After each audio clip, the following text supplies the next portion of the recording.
about 1980, I started a computer division, and one of the mandates they'd had was to develop a really good special purpose computer for computer graphics, and started working on that over the years and trying to develop it, and as we went along, and then we finally got to Jurassic Park, and so when I went to say I'm going to do a Star Wars film, I realized that it would be much better for me to actually capture the material in a digital medium, and because it all had to be put into a digital medium in order to work with it in these computers that we developed at ILM. So I knew the whole film was going to be in a computer at some point, and I knew that if I captured it that way and put it in that way, it would be much less cumbersome, because it's very hard to transfer from one medium to another medium. And that's what really got me interested in trying to shoot a film digitally.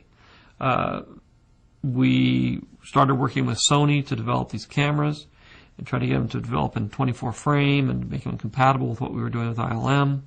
And we managed to get Sony, they had a camera, and we finally got them to say, okay, we'll build this as an actual production camera. Then we had to find somebody who would build a lens that would go on the camera, and that took a while because nobody wanted to build lenses for this thing. By the time we got it finished and we got all the deals together, it was just like 2 weeks before I was going to shoot Phantom Menace. And so it was impossible to really shoot Phantom Menace using this digital technology. We were able to later on get a prototype camera with a prototype lens and shoot a couple of scenes and bits of scenes digitally, which I wanted to do because I wanted to see how well it matched into the film that we'd shot. And it matched in so well nobody ever noticed it.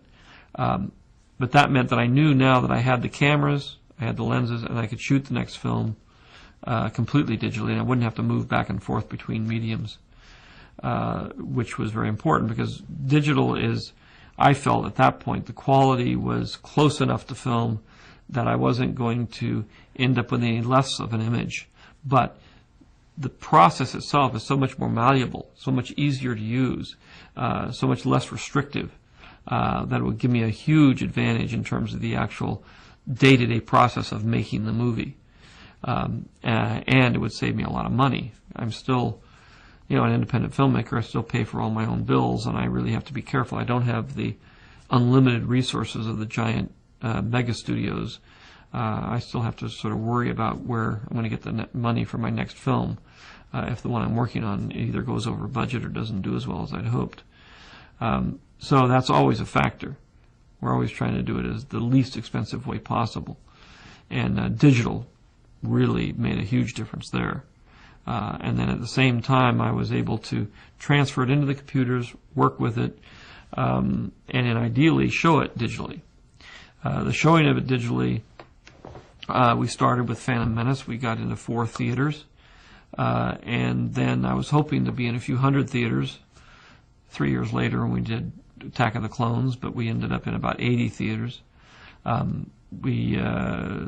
We'd got Pixar had helped us because they also do digital films, and Pixar had made it from the 4 theaters that I started with up to about 18 theaters, and then we've now taken it from 18 to 80, and I'm hoping it will continue to progress. Not only because it's the best way, if it's shot digitally, it's the best way to project it. You get the best quality if it's all in the same medium. But it goes hand in hand with what THX is doing, and THX trying to keep quality in the theaters. The great thing about digital is what goes in the first day is the same thing you see on the 10th week. Whereas film, what you see on the first day is not at all what you're going to see in the 10th week. In the 10th week, it's going to be scratched and jittery and torn up, and the quality is going to be disintegrated to a rather alarming degree, which is what THX does, is try to keep that from happening, but inevitably there's nothing you can do about it. But with digital, the quality stays consistent through the whole thing.